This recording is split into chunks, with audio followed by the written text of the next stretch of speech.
Welcome to my naked face. So I figured I'd do just like a get ready with me, not like I'm actually going to go anywhere, and give a little life update. So here's a new experience. A little headband here to hold my hair back. Um, it is February 16th, and I did have my eye surgery on January 31st. So this is, I believe, the third video I'm making with my brand new eyeball. So if you notice there's a glittering in both of my eyes, I do have lens implants in each. So that's just how life is, and if that freaks you out, I'm so sorry. And Skynet, you're just gonna have to go along with it. I always start out by priming my eyes first. I like to do my eyes first in general, unless it's like a really minimal makeup like I would for the doctor's office, just because if there's any fallout, I'm not trying to, like, I don't bake under my eyes because I don't like the look of it, and I don't really want to put excessive powder under there just to catch any fallout. So to avoid that completely, this is how I roll. And I'm priming with the MAC Painterly Paint Pot, which I love. I know that's a big favorite of a lot of people. And I feel like I was introduced to this product a really long time ago. Like when I worked at my second, or I think it was my third hair salon, very early into my career. And have tried other primers and just kind of always end up going back to this because it's just such a nice texture. It dries down really nice, gives you a nice amount of grip. So just trying to like figure out which eyeshadows I wanted to use. I pulled this guy out just because I love it and it's super pretty, and I can't actually tell what the color name is called. So with my surgery I had in October, I had a cataract removed that was caused by steroid treatments for the eye disease I have. So now both of my eyes are farsighted. So anything that's up close, I really can't tell what it says unless I have my reading glasses, which are near me, but I'm just not trying to like keep putting them on and off because it's a big pain. And then I've got like gigantic eyeballs, which if they were natural I'd be fine with, but they're not. So I know I want to centralize everything around that. So I think I'm going to go and use my Violet Voss palette here, which is obviously very well loved, and start out there. So yesterday was my first day back to my job in the doctor's office, which was really awesome. I drove myself there and back. I haven't driven in almost 6 months, I think. So that was really cool until I got on the highway, and then I was really terrified because that's just never a really fun experience no matter what. Just morning highway traffic is not super fun. I'm going to go in with the transition color here. So the day went really well. It was really nice just seeing everyone and interacting, like human interaction when you've not really been out of your house for 2 weeks is always good. Not that I don't have any human interaction with my husband, but you know, everyone was texting and sending me messages and well wishes, which was really cool. And then, you know, I was really excited to see everyone and got a lot of hugs. And they made me a sign that said they missed me, and it was super sweet. And I'm really lucky that I work with such caring people. And it's not just there at the salon, you know, I really do feel like they care about my well-being. They don't look at me like I'm just, you know, bringing money in for them. They care about me on a human level, which is cool. So, made it through my whole day, made it through my meeting. Everything was good.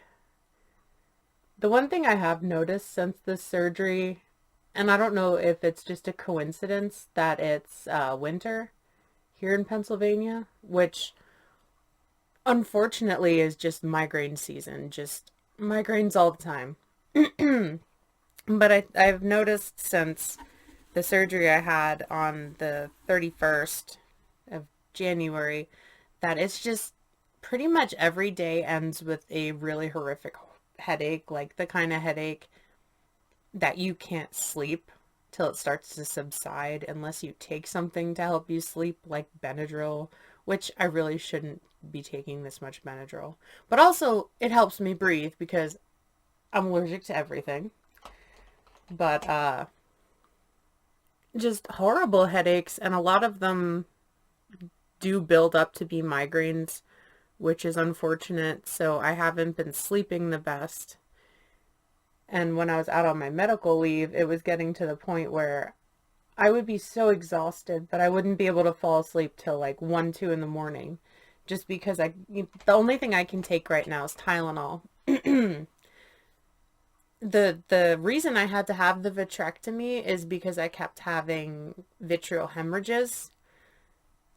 So little tiny fragile blood vessels were growing in the back of my eye, which is a complication of my eye disease, and breaking off and hemorrhaging, as vitreal hemorrhage would suggest. So I can't really take anything that would thin the blood.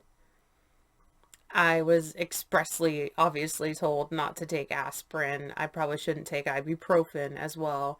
And naproxen, it doesn't so much thin the blood as it affects the way the blood clots. So I've kind of strayed away from that as well. So it's just Tylenol. And if you've taken Tylenol, you know that Tylenol kind of sucks. You know, it's not Tylenol's fault, but it's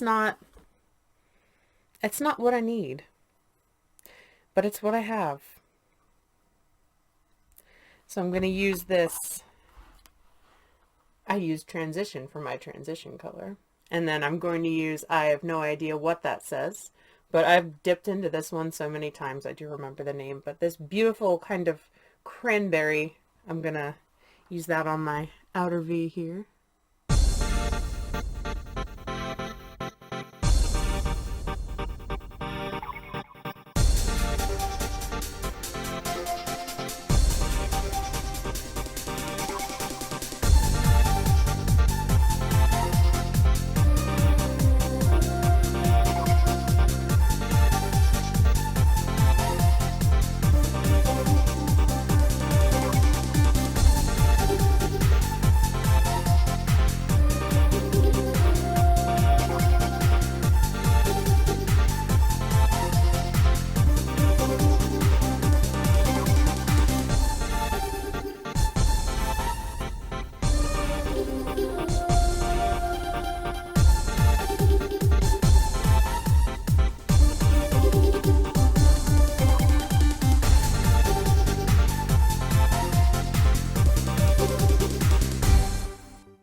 I'm just going to take a little bit of that vanilla shade that I hit pan on. That's very close to my skin color.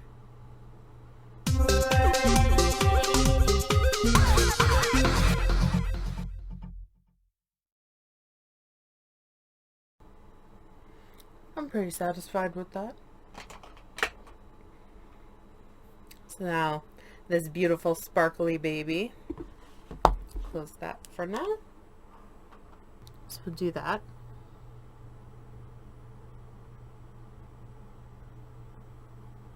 And these are like actually so pretty.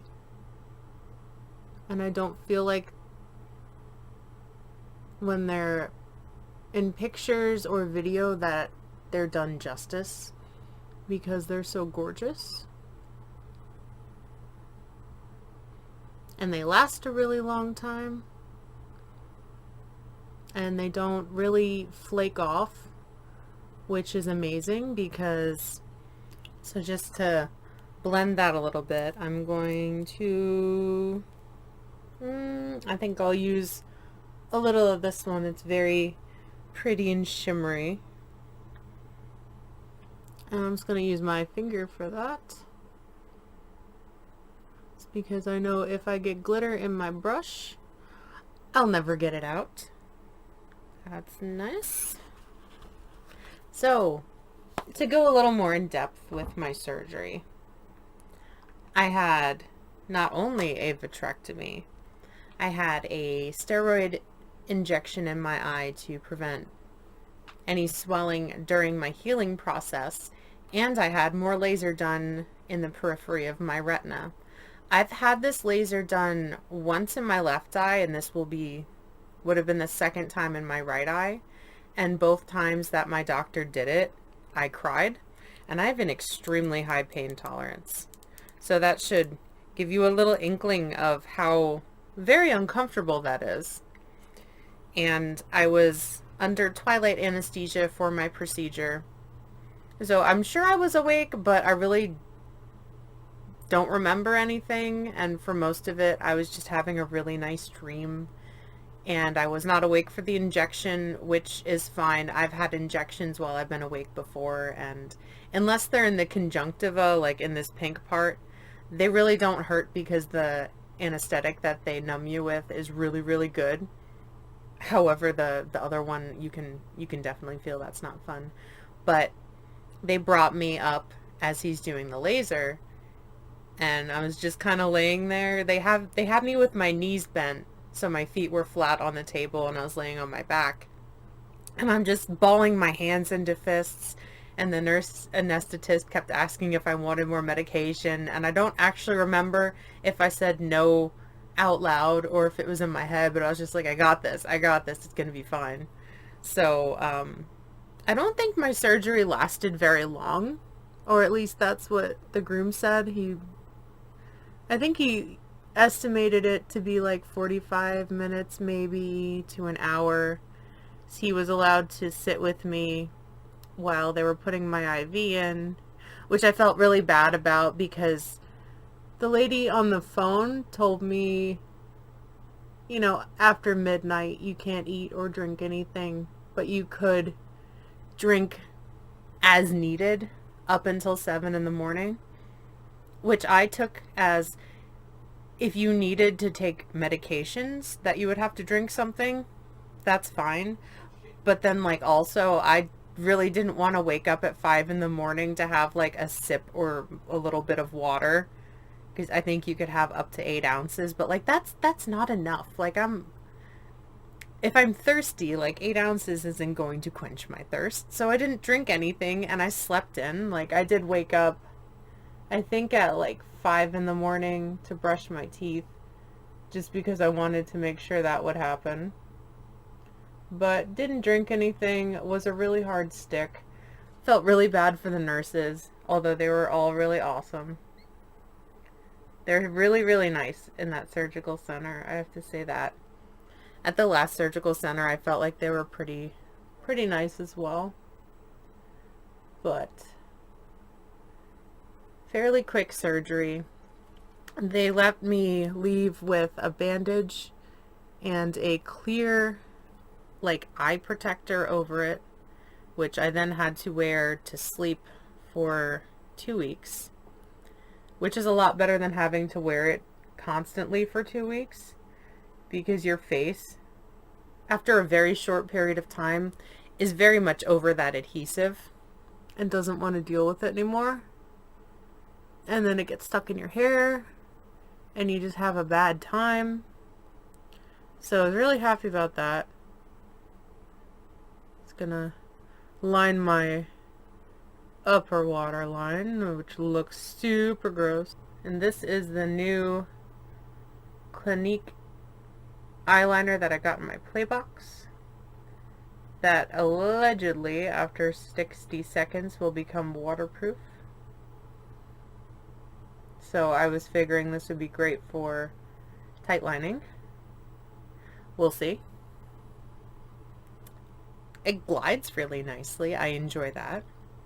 So for the first day of recovery, like I said, I left with the bandage on, and they told me not to remove the bandage until my post-op appointment the next day. So I didn't have to do any sort of drop schedule that day, which was really cool, because probably getting like it was a woven bandage that had adhesive around the perimeter of it. So that would have worn off really quickly and been a huge pain in the ass. So I'm really, really happy for that. For mascara, I'm going to use Upside Down Benefit Bad Gal Bang, which I'm still not sold on this. Like Roller Lash, I love you, Roller Lash, so much. You're literally the best. But I wanted to try this out because I've heard, you know, very many mixed reviews on it. I'm really not that worried about how much mascara I get on for today, just because I am going to be putting lashes on. And sometimes if you put a little too much mascara on and then lashes, it looks kind of weird and not really meshed together. So typically I put on a number of coats of mascara that I really don't want to admit to, but today we'll just keep it a little minimal here. So when the bandage was off, well, first of all, we go to the post-op appointment, which they made, I think, literally the day they scheduled my surgery. A little primer down Dr. Brandt. I believe this is the luminizing one. So my appointment was at 9 o'clock in the morning, the next morning. And we get there. Hello. Kitty cat's in here. And there's mascara everywhere. Super awesome. I'll wait for that to dry and then flick it off with a spoolie. So my ophthalmologist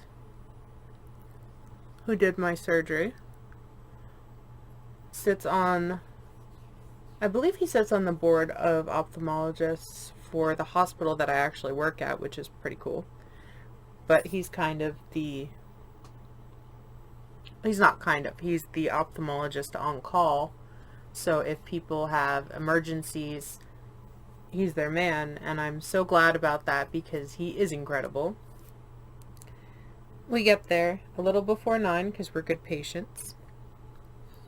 And I'm going to wait for this to dry a little bit.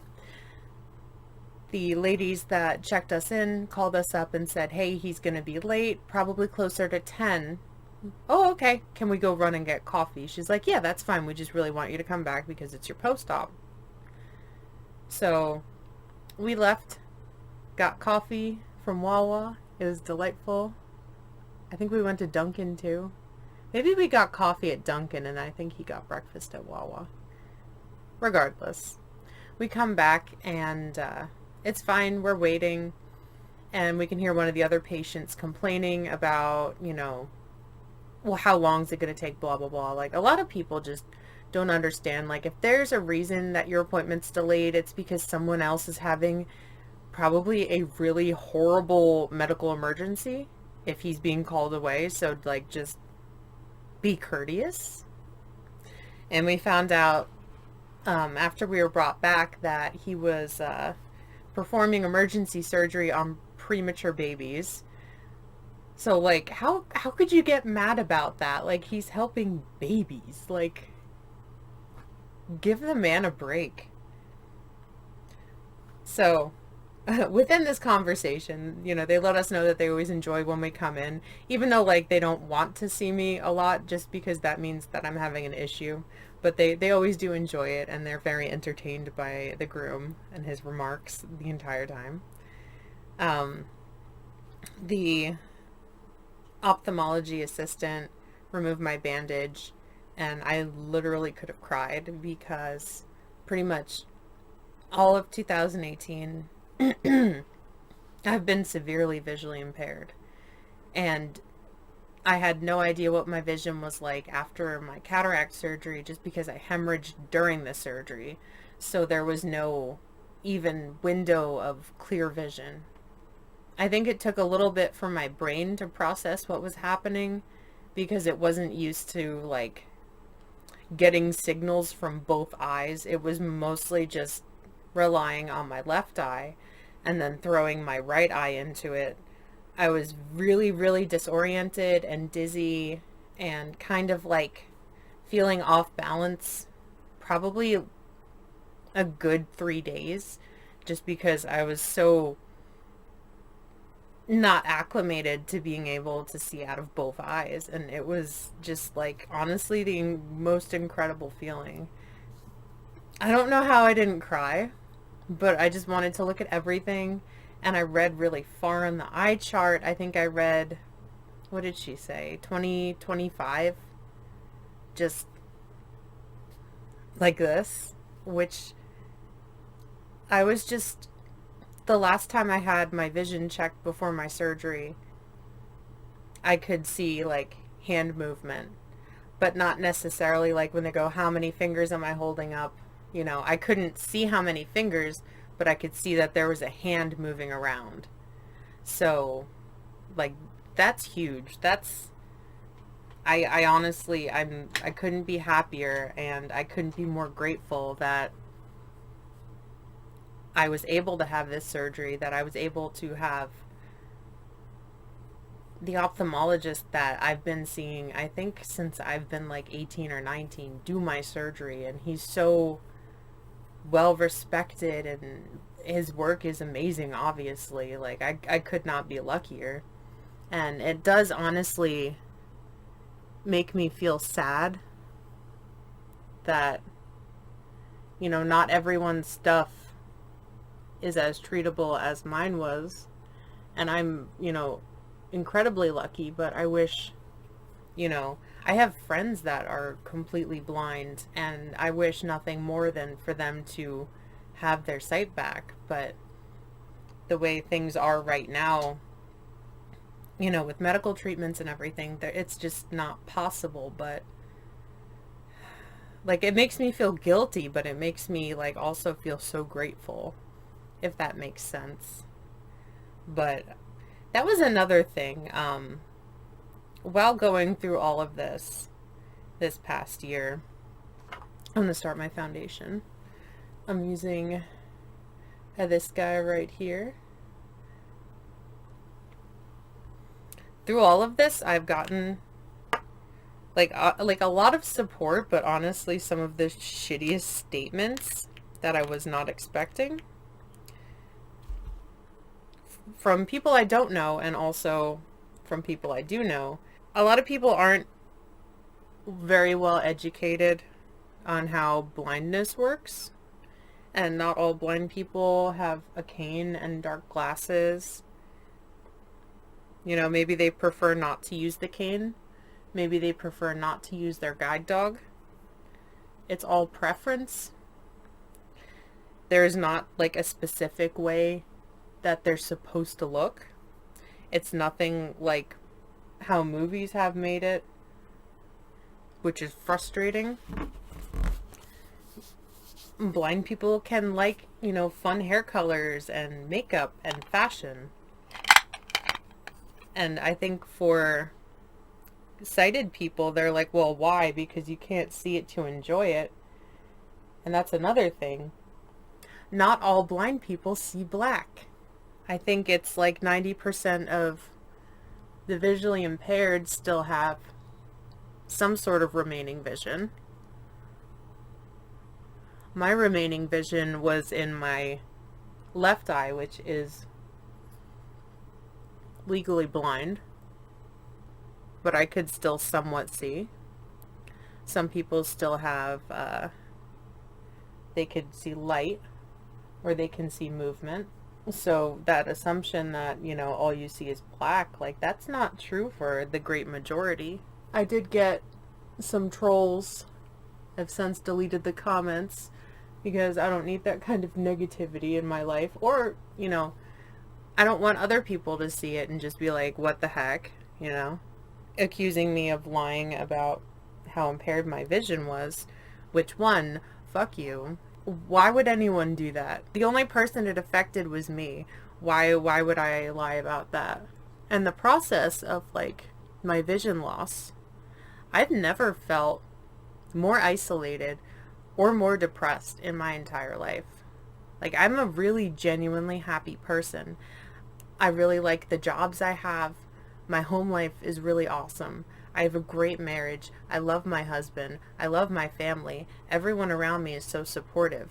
Yet I was just like in such a dark place, and it was so hard, and very few people that I talked to really could understand or even commiserate with what I was feeling. I have a friend that's visually impaired, and talking to her, she changed my life in very many ways, and just her being so positive and so supportive meant the world to me. And having, you know, so much support at home, and the groom literally doing so much for me and still doing so much for me. I know he wants to fix things all the time, but him just listening to me when I was frustrated or sad, and not, you know, throwing things that I could do at me to make me feel better, just saying, yeah, that's really shitty, and you're allowed to feel that way. It's understandable you feel that way. Don't apologize for feeling that way. Like that helped me a lot. And I'm really glad that I had that. And I would hope that a lot of people have that kind of support. I love the way this stuff blends out. It's so nice. It's a matte finish. And I recently started not setting my entire face with a powder, like just using like a powder under my eyes and blending powders on top of this foundation, and it's worked out really surprisingly well. And I think maybe I was so into setting things with powder, and just based on the type of foundations I was using. I have one that's like a serum foundation, so it just really seems like it never dries down all the way, so it was kind of hard to work with. And I have really oily skin, so like a serum foundation in the winter is fine, but like in the summer, absolutely not. It does not work. And I kind of like to just go over it in case I've not buffed something out enough. And I'm aware that my right eye looks extremely angry, but it's been like that. They said that will subside. It doesn't hurt. My head just hurts. And that's probably unrelated. Because there's definitely a difference between eye pain and head pain. A little naked.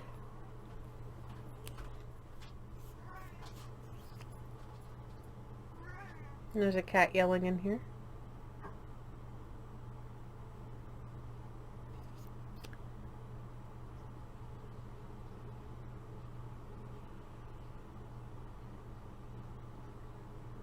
That's a really good look. I'm going to take that foundation brush.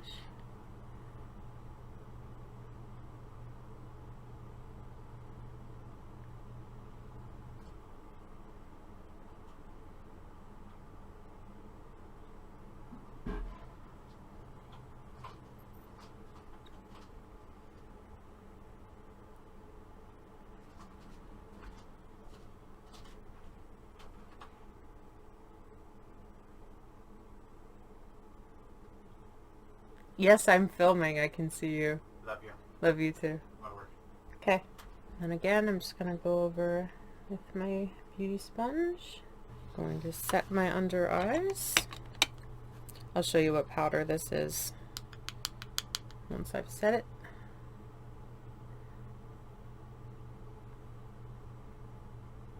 I mean, hopefully you can see that. It's really little tiny writing. And I can't tell if it's in focus. But it's the thought that counts. I tried. So I'm going to do bronzer next. And I have this Too Faced. This is the Milk Chocolate Soleil. I was so nervous about the healing process from this surgery because of everything I read online about it and everything that I talked to people that had had the surgery. And they pretty much told me we're not really going to know if you will have to do a face down recovery until we get in there and we can see what your retina looks like, because there was so much blood in my eye that they couldn't see my retina.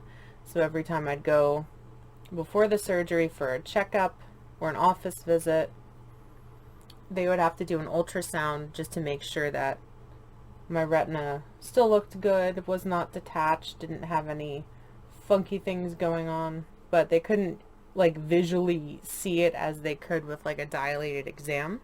I really lucked out that he thought maybe he'd have to put an air bubble in to stop any further bleeding I would have back there. And if there was anything wrong with my retina, they would have to put a gas bubble in, and the air bubble would stop the bleeding. And I really lucked out, and I didn't have to sleep on my face. I've been sleeping on this wedge that very, very obviously resembles a sexual pillow, but it's not.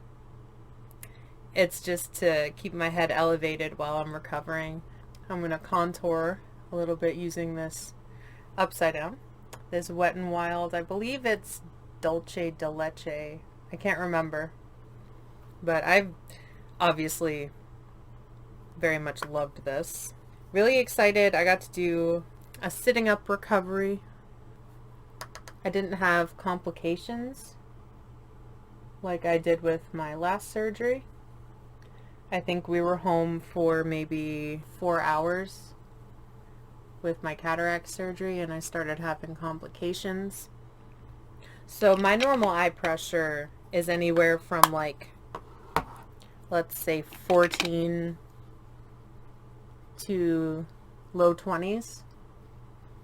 And I kept saying that I felt like I was having a lot of pressure, and I laid down because it was just uncomfortable, and I was crying because I was in a lot of pain. And then I realized that I couldn't see anything at all out of my eye. It was just black. Grim ended up calling my surgeon, and he had us come in after hours. My eye pressure was at 70. And he was kind of disturbed. He's like, usually when it's this high, people are like vomiting and screaming, and you're just sitting here silent with tears running down your face. And I was like, well, yeah, it hurts. Like, I have a high pain tolerance, but like this really hurts. So sorry if you're squeamish, but he ended up having to drain my eye. Honestly, when he did it, I felt instant relief. It felt so good. I didn't know he was putting needles in my eye at the time, but he said he didn't tell me because he trusted me not to move, and I have full faith in him. He also works in the same office as my ophthalmologist, and I love them both. And I think we had to go back after hours twice that day, and then he wanted me to be seen in office the next day just to keep an eye on the pressure. I ended up having to take an oral medication to bring my pressure down. And this is all like kind of exacerbated by my eye disease. Pressure is like the main issue with it. The inflammation raises the pressure. I have pars planitis. A lot of people don't understand the disease, so it's kind of frustrating. I always feel like if there's a complication, I'm going to get it. So I was really just floored that my recovery was like as good as it was. Like, it was amazing to me. I'm going to do blush, and this is the Tarte Amazonian clay in the shade Party. I love this freaking color. So I feel like even my vision improved from my first follow-up to the last one I had, which was this past Monday. Things feel really great. I drove for a second time today. I went to Goodwill to drop some stuff off that we were donating. And then I went to Dunkin' and I got myself a coffee. And I got gas for my car. Little victories. That's like honestly the only thing that's wrong with me is I just have shitty eyes. That's it. Everything else works really well. Just gonna line my lower waterline with that same Clinique. Its eye's like watering a tiny bit, and it seems like it doesn't want to apply, which, like, I don't really know any eyeliners that are very pigmented if your eye's a bit watery, but I mean, it's not bad. I feel like I'll have to use it a few more times to really, you know, get my definitive opinion of it, but it's not terrible. So I get to return to the salon next Saturday, which I'm very excited for, and I know that my clients are very excited for, and I can't wait. I'm just gonna run that cranberry color that I used on the top outer V underneath. I forgot my cat was down here, and I saw the shadow of this like slinky thing and then just realized it was her tail. I'm so sorry. You being such a good girl. For this spot down here, I think I'm going to use this color. It comes off a little more pink in person. It looks kind of neutral on my monitor. I forgot how much I like this palette. I feel like ever since I got the James Charles palette, that's literally the only one I turn to, because it has everything. This is just such a pretty palette, and the shades are very pigmented. They're really easy to work with. They're super creamy, and I love them. And I'm sorry I forgot about it, but the James Charles palette, just like, it's a one-stop shop. Like, it has everything. I'm just gonna put some mascara on my lower lashes. I'm gonna do my eyebrows, and I'm probably not gonna talk like the entire time, just because that requires maximum effort. And when you don't really have eyebrows to begin with, it's kind of hard to base a shape off of nothing. So I need to concentrate a whole lot. The Anastasia Beverly Hills Dip Brow, and I can't tell what color that is, but maybe you can. And you like it or you don't like it, and I really like it. Sometimes I feel like I have to be in the mood for it, because it can be a little frustrating if you don't have a whole lot to work off of. If I have time, I'll use it.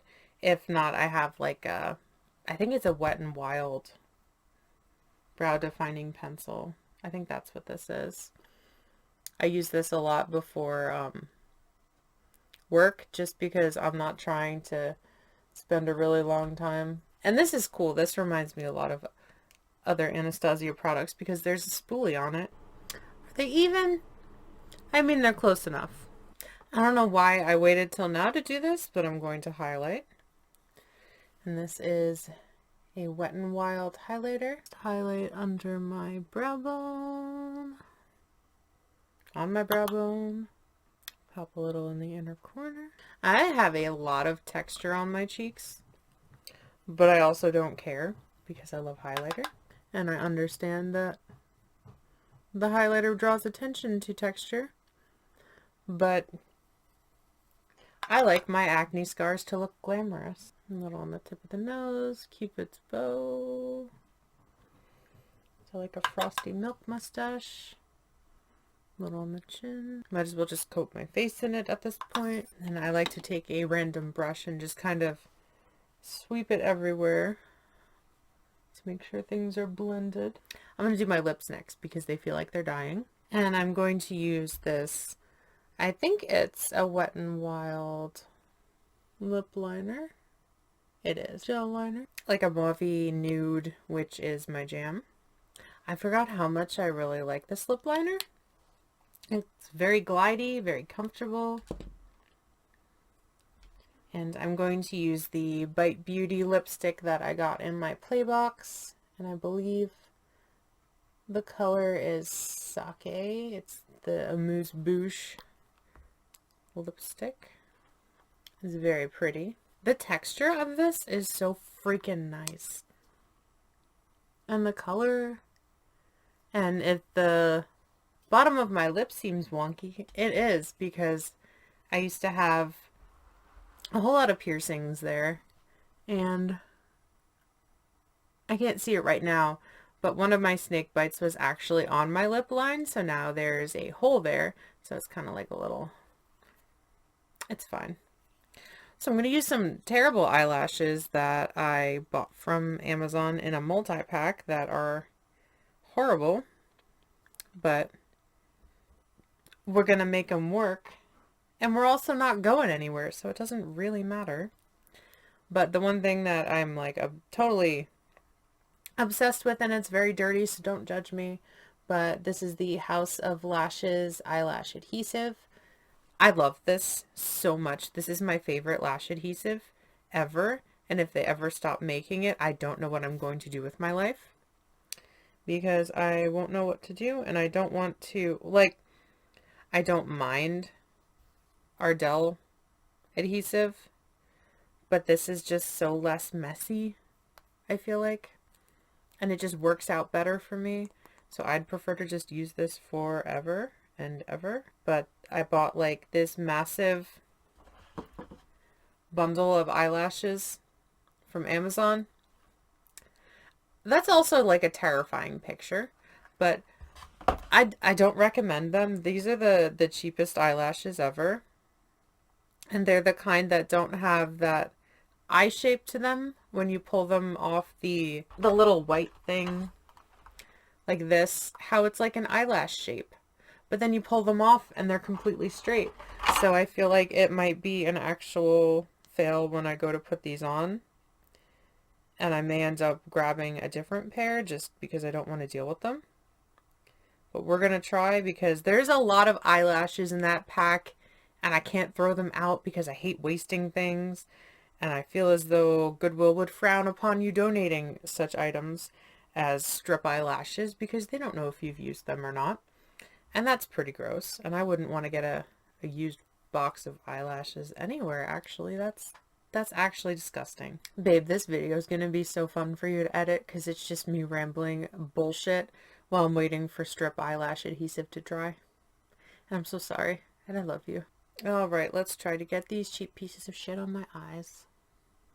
I mean, they're not horrible, but they're also, I noticed when I was cutting them, usually with eyelashes, like strip eyelashes, the inner corner's shorter, and then it like, I get the ones that flare out at the end, like for the outer corner, but it seemed like it was kind of like two pairs of left shoes. There wasn't a definitive left or right. So I didn't, when I was trimming them to fit my eye, I was like, well, we'll just like flip a coin and figure out what, you know, which is which, and just go with that, because sometimes you get what you pay for on Amazon. And if it's a cheap bundle pack of eyelashes, you get two left shoes. So I'm going to let those dry down a bit before I blend them with my mascara. And I know a lot of beauty gurus will put theirs on with tweezers, but I just had two extremely expensive eye surgeries, and I'm not trying to put tweezers anywhere near my eye, so I put them on like a monster and just used my fingers. And I'm sorry if that made you cringe, but literally right now my right eye is like more expensive than my car was. So also, another thing, I know a lot of people like to just douse themselves in a setting spray, but I feel like if I get it on my eyelids, then they're sticky no matter what setting spray it is. So I like to take my MAC Fix Plus and my Real Technique sponge, which it's not dirty. I got eyeshadow on it. And I will spray the flat end of my sponge. And then dab her all over. And of course there's a rogue hair just stuck to my forehead, which I will use my tweezers to get off. Yes, meow. Feels though those are sufficiently dry, so we'll just go back in with that mascara. Melt those two together. Although no one's going to be like, wow, those look so natural, because they don't. Like, wow, did you buy those Strip eyelashes from a bundle for really cheap on Amazon because you don't like to leave your house? I did. And I think that's about it. I wasn't looking, so I couldn't figure out how to get my headband off. So I'm an adult. So I hope you guys did enjoy a little chit-chatty, getting ready with me, giving some life updates, talking about my surgery. It's almost midnight, so I'm probably honestly gonna wear this for just a little bit and then wash my face, go to bed. But honestly, from the deepest, darkest depths of my heart, I really do appreciate all the well wishes and all the support that you guys have given me. I just thank you so much. I really, really appreciate it. I'm so glad that you've stuck with me. It means the world, honestly. So if you haven't already, please do subscribe to the channel. I'd love to have you. Leave a comment with your thoughts below. Have you tried any of the products that I was using? What are your thoughts? What are some of your like go-to die-hard products that you love with all your heart that maybe I haven't heard of? Leave me a recommendation down below. Like the video if you did enjoy it, and hit the bell for all notifications of my further uploads and live streams. You can find me on Facebook at Rayanimator Reviews and Twitter and Instagram at Rayanimator. And I'll see you guys in the next one. Bye!